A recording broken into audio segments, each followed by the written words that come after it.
जे चेहरे तुम्हाला आज भाजपच्या मंचावर दिसत आहेत ते कधी काळी स्वतःला आम आदमी म्हणून घ्यायचे, ते कधी काळी अरविंद केजरीवाल यांच्या डोळ्याचे कोहिनूर होते। यातील कोणी चाणक्य बनून पक्षाचे राजकीय डाव आखत होता, तर कोणी आपल्या पैशाच्या आणि नेटवर्कच्या बळावर पक्षाची गाडी पुढे नेत होता। कोणाला भविष्यातला पुढचा वारसदार म्हटलं जात होतं, तर कोणाकडे इतका डेटा होता की त्याने एका झटक्यामध्ये पंजाब आणि गुजरातमध्ये निवडणुका जिंकून दिल्या होत्या। कोणी रस्त्यावरच्या आंदोलनामधून पक्षामध्ये आला आणि त्याच पक्षाने त्याला थेट राज्यसभेपर्यंत पोहोचवलं। पण आज तेच चेहरे रातोरात राजकारणाचा पारा बदलून गेलेत। मित्रा, आज संपूर्ण देशाला आश्चर्य वाटत आहे की हे लोक केजरीवाल यांना सोडून गेलेच कसे, आणि काहींना आश्चर्य आहे की हे लोक केजरीवाल सोबत इतके दिवस टिकले तरी कसे।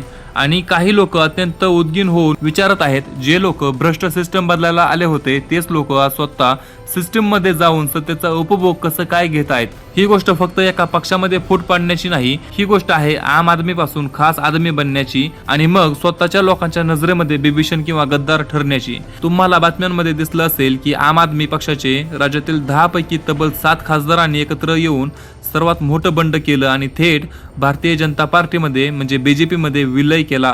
पण हा सर्जिकल स्ट्राईक नक्की कोणी घडून आणला, तर राघव चड्डा, संदीप पाठक आणि स्वाती मालीवाल यांच्यासारख्या कट्टर नेत्यांनी पक्ष का सोडावा, यांसारख्या कट्टर नेत्यांना पक्ष का सोडावा लागला। केजरीवालांचा अहंकार नडला की भाजपच्या ईडी सीबीआयची भीती आणि पैशांची लालच जिंकली। व्हिडिओच्या अगदी शेवटी मी तुला सांगणार आहे की अण्णा आंदोलनातून जन्माला आलेला हा पक्ष आता पूर्णपणे खतम झालाय की पुन्हा उभा राहील। ही एका विचारसरणीच्या मृत्यूची भयंकर इनसाइड स्टोरी आहे, त्यामुळे हा व्हिडिओ एक सेकंदही स्किप न करता शेवटपर्यंत नक्की बघ। तर चल मित्रा, या भयंकर राजकीय भूकंपाची सुरुवात कशी आणि हे बंड कसं लीगली म्हणजे कायदेशीररित्या सक्सेसफुल केलं गेलं ते अगदी स्टेप बाय स्टेप समजून घेऊया। राजकारणामध्ये एक नियम आहे, जर एका पक्षातून 1-2 खासदार फुटले तर दल बदल कायद्यानुसार त्यांची खासदारकी रद्द होते। पण या 7 खासदारांनी कायद्याचा इतका परफेक्ट आणि नीटनेटका वापर केला की कोणाचीही सदस्यता रद्द झाली नाही आणि सगळेचे सगळे खासदार तसेच पदावर राहिले। तर कसं, तर मित्रा, आम आदमी पक्षाचे राज्यसभेमध्ये एकूण 10 खासदार होते।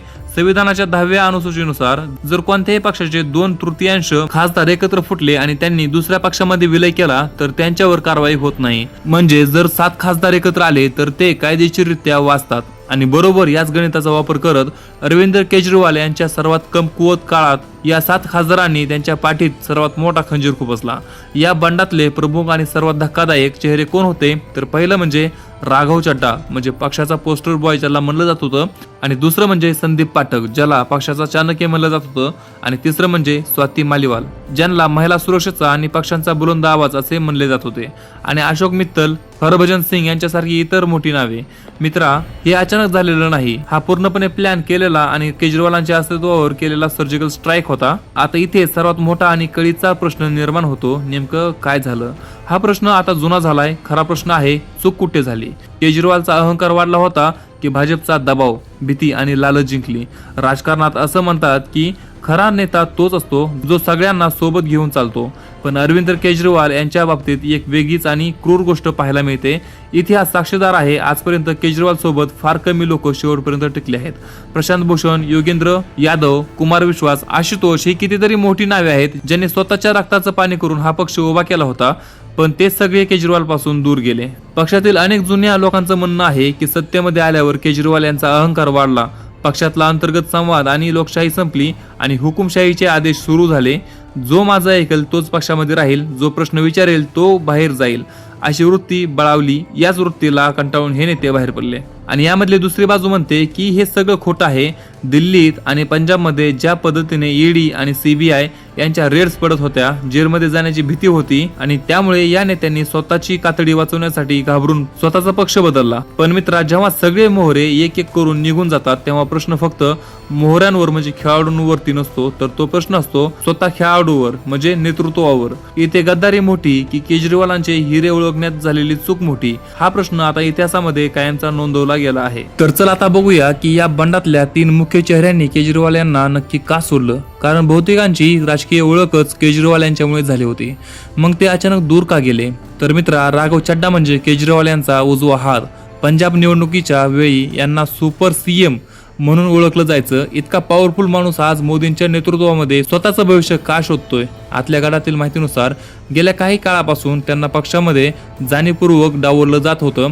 त्यांच्याकडे दुर्लक्ष होत होतं आणि त्यांच्या स्वाभिमानाला ठेच पोहोचली होती. पण दुसरी बाजू अशीही आहे की चौकशीच्या दबावाखाली येऊन त्यांनी स्वतःच्या फायद्यासाठी आणि राजकीय करिअर वाचवण्यासाठी हा प्रॅक्टिकली निर्णय घेतला. तर दुसरं म्हणजे संदीप पाठक, पक्षाचा चाणक्य. हा माणूस म्हणजे आम आदमी पक्षाचा कणा होता, डेटाचा मास्टर. याच माणसाच्या रणनीतीमुळे पंजाबमध्ये आणि गुजरातमध्ये पक्ष शून्यातून उभा राहिला. पण जेव्हा यश आलं तेव्हा या चाणक्याला बाजूला केलं गेलं. योग्य तो सन्मान आणि ताकद न मिळाल्याने व्यथित होऊन शेवटी त्यांनीच स्वतः उभा केलेला पक्ष सोडून दिला. आणि तिसरं म्हणजे स्वाती मालीवाल. आणि हा एक भावनिक आणि वैयक्तिक मुद्दा आहे. स्वाती मालीवाल यांचा मुद्दा सर्वात भावनिक आहे. महिला आरक्षणासाठी कायम रस्त्यावर लढणारी ही महिला, पण जेव्हा खुद मुख्यमंत्री निवासात त्यांच्यावर हल्ला झाला, त्यांच्यासोबत वाद झाला, तेव्हा एका बाजूला आरोप आहे की केजरीवाल शांत राहिले, त्यांनी स्वतःच्या खासदारांची साथ दिली नाही, तर दुसरी बाजू म्हणते की हा एक वैयक्तिक आणि राजकीय वाद होता. पण शेवटी याच अपमानामुळे त्या देखील पक्षांच्या पूर्ण विरोधामध्ये गेल्या. तर मित्रा, या 7 खासदारांचा जाण्याचा सर्वात भयंकर फटका जर कोणाला बसणार असेल तर तो दिल्लीला नाही तर तो पंजाबला बसणार आहे. हे बंड दिल्लीतून नाही तर पंजाबमधून डिझाईन झालेलं आहे. 2027 मध्ये पंजाब विधानसभेच्या निवडणुका आहेत आणि त्याआधीच आम आदमी पक्षाचा पंजाबमधला सर्वात मोठा कणा मोडून काढण्यात आला आहे. राघव चड्डा, हरभजन सिंग, संदीप पाठक यांच्यासारखी मोठी नावं गेल्यामुळे पक्षामध्ये आता फंडिंग, चेहरे आणि प्रभाव सगळंच एका झटक्यामध्ये कमी झाला आहे. पंजाबमध्ये आता आम आदमी पक्ष कमकुवत झाला आहे असा मेसेज तळागाळापर्यंत पोहोचला आहे. आणि राजकारणामध्ये जेव्हा एखादं जहाज बुडायला लागतं तेव्हा सर्वात आधी स्वतःचेच लोक उड्या मारून पळून जातात. हेच आता पंजाबमध्ये पाहायला मिळत आहे. तर मित्रा, आता सर्वात मोठा प्रश्न, अरविंद केजरीवाल या धक्क्यातून सावरतील का, की ते आता कायमचे तुटतील आणि आम आदमी पक्षाचा इतिहास जमा होईल. या राजकीय भूकंपाचा सर्वात मोठा निष्कर्ष एकच आहे की फक्त एका पक्षामध्ये फूट पाडण्याचा किंवा खासदार चोरीला जाण्याची गोष्ट नाही, ही या देशातल्या लाखो सामान्य लोकांच्या विश्वासाच्या तुटण्याची भयंकर गोष्ट आहे. 2011च्या अण्णा आंदोलनातून या देशात भ्रष्टाचार संपेल आणि आम आदमीचं राज्य येईल अशी जी एक मोठी आशा निर्माण झाली होती, ती आशा, ते स्वप्न आज या भाजप प्रवेशासोबत कायमचे राग झाले आहे. एका विचारसरणीचा आज मृत्यू झाला आहे. आज पुन्हा एकदा हेच सिद्ध झालं आहे की राजकारणामध्ये कोणीही कोणाचं नसतं. इथे तत्वे, नीतिमत्ता आणि आंदोलने फक्त भाषण देण्यासाठी असतात. प्रत्यक्ष व्यवहारात इथे फक्त नफा आणि तोटा चालतो. आता निर्णय तुमचा आहे. या संपूर्ण खेळामध्ये कोण बरोबर आहे आणि कोण चुकलं? केजरीवालांचा हुकुमशाही अहंकार नडला की या 7 खासदारांनी दबावाखाली येऊन आपल्याच बापाला म्हणजे पक्षाला धोका दिला? तुमचं जे काही रोखठोक, सळतोड आणि स्पष्ट मत असेल ते आत्ताच्या आता खाली कमेंट बॉक्समध्ये लिहून नक्की टाक. मी स्वतः तुझी प्रत्येक कमेंट वाचणार आहे आणि तुला रिप्लाय देखील करणार आहे.